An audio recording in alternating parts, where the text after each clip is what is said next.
Hi guys, welcome back to Be Uniqueness channel. I'm Erin, the digital marketing specialist working at Be Uniqueness.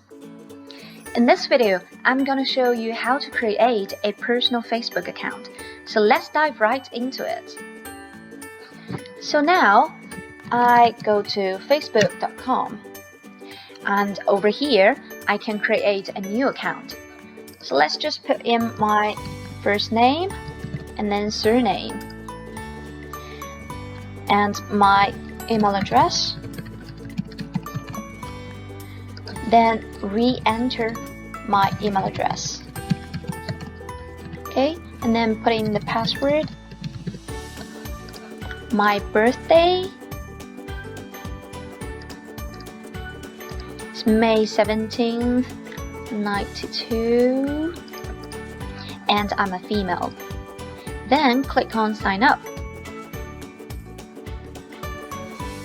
Okay, it's just need a little bit time for the loading. So now I just need to go to my Gmail account, and here is my confirmation code right on the top. Okay, let's just copy that and then return to the Facebook page, paste it, click on continue.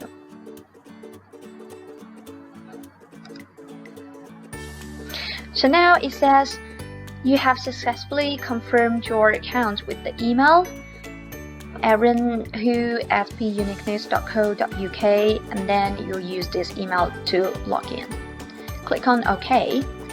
So now we've created the account. What I can do next, I can actually add a picture of myself, and I can also find other people, my family, my friends, my colleagues on Facebook. I can also set the privacy level for my account and change other settings. Because this step requires you to spend some time looking for your own information, and we won't explain more details here. So once your account is ready, you can become an admin of a Facebook business page and then create an advertising campaign for the business. We will guide you through all the essential steps in our next video. So I'll see you guys there. Bye!